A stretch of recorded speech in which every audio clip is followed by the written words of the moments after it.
याचिका दाखल करण्यात आली होती स्थानिक स्वराज्य संस्थांतील प्रभाग रचनेतील आरक्षणासंदर्भामध्ये। तर त्या याचिकेत आज सर्वोच्च न्यायालयाने हस्तक्षेप करायला नकार दिला आहे। नेमके याचे परिणाम कसे होणार आहेत प्रभाग रचनेच्या आरक्षणावर? ॲक्च्युली न्यायालयाने जे ऑपरेटिव्ह ऑर्डर आहे ती अद्याप आलेली नाही आहे, पण जे काही कोर्टामध्ये जे ओरल डिस्कशन झालं आणि त्या आधारे जे काही ऑर्डर आम्ही ऐकली त्या आधारे असं स्पष्ट आहे की सर्वोच्च न्यायालयाने या स्थितीला निवडणूक प्रक्रियेमध्ये हस्तक्षेप करण्यास नकार दिलेला आहे।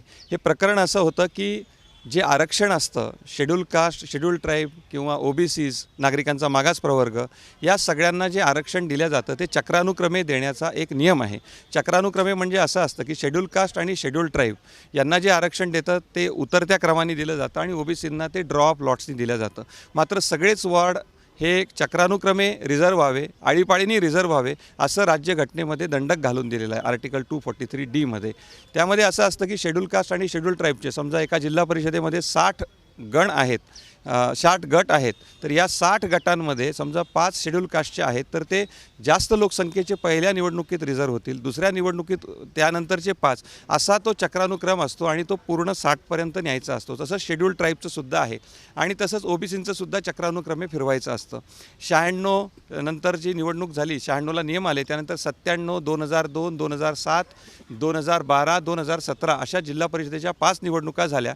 त्यामध्ये प्रशांत बंब विरुद्ध महाराष्ट्र शासन आणि उदय खंडेराव पवार विरुद्ध महाराष्ट्र शासन यामध्ये सर्वोच्च मुंबई उच्च न्यायालयाने आदेशही दिले होते की हा चक्रानुक्रम तुम्ही लोकसंख्येचं जर गुणोत्तर जरी बदललं किंवा प्रभाग रचना जरी बदलली तरी ते पालन करावंच लागेल। त्या आधारे आजपर्यंत राज्य निवडणूक आयोग याचं पालन करत होतं।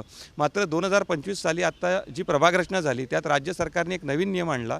त्यांनी सांगितलं की आता प्रभाग रचना बदलली आहे, त्यामुळं या नियमांपासून जी पुढची निवडणूक होईल म्हणजे सध्याची निवडणुकीत ती पहिली निवडणूक समजण्यात यावी। यामुळं झालं असं की जो चक्रानुक्रम होता आता त्याला थोडासा ब्रेक लागला आहे आणि आता ही निवडणूक पहिली निवडणूक समजण्यात येईल। त्यामुळे अशी शक्यता निर्माण झाली की जे वॉर्ड पूर्वी रिझर्व झालेले होते SC STला ते परत रिझर्व होतील किंवा जे गण रिझर्व होते, जे गट रिझर्व होते ते परत रिझर्व होतील आणि इतर ज्यांना अपेक्षित होतं रिझर्वेशन देणं त्यांना रिझर्वेशन मिळणार नाही।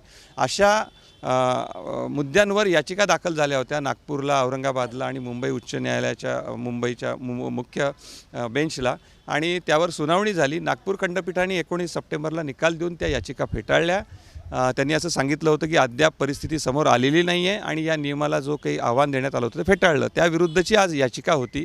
काही याचिकाकर्त्यांनी सर्वोच्च न्यायालयात धाव घेतली होती। सर्वोच्च न्यायालयात त्यांचं म्हणणं असं होतं की अशा प्रकारे राज्य सरकारने जर नियम केले तर चक्रानुक्रमे आरक्षण देण्याचा जो नियम आहे राज्यघटनेचा त्याचं पालन होणार नाही आणि राज्य सरकारला हव्या त्यावेळी तो चक्रानुक्रम तोडू शकतं, त्यामुळे असंवैधानिक आहे। त्यामुळे सद्यस्थितीत जे आरक्षण द्यायचं आहे ते चक्रानुक्रमे द्या, बाकी जी प्रक्रिया चालू आहे ती तशी चालू ठेवा, मात्र आरक्षण हे चक्रानुक्रमे द्या अशी त्यांची मागणी होती। मात्र या सगळ्या प्रक्रियेत हस्तक्षेप केल्या निवडणुका लांबतील। आम्हीच कमांड दिली आहे की निवडणुका तुम्ही 31 जानेवारीपर्यंत घ्या अशी साधारणतः टिप्पणी करत सर्वोच्च न्यायालयाने आज हस्तक्षेप करण्यास नकार दिला। बहुतेक याचिका ह्या पुढील तारखेमध्ये ठेवल्या आहे। जर यात काही भंग झाला आरक्षण देण्यामध्ये किंवा ज्या संवैधानिक ज्या तरतुदी आहेत त्याचं पालन करण्यामध्ये जर काही भंग झाला तर ते मुद्दे आपण नंतर तपासू असंही सर्वोच्च न्यायालयाने स्पष्ट केलेलं आहे। त्यामुळं आता झालं आहे असं की या नियमाप्रमाणेच निवडणुका होतील असा एक आता आणि ती प्रक्रिया पुढे होईल। देश विदेशातील प्रत्येक घडामोडींचे लाईव्ह अपडेट मिळवण्यासाठी आता साम टीव्हीच्या सर्व सोशल मीडिया प्लॅटफॉर्मला लाईक, फॉलो आणि सबस्क्राईब करा। तसंच सर्व नोटिफिकेशनसाठी बेल आयकॉन प्रेस करायला विसरू नका।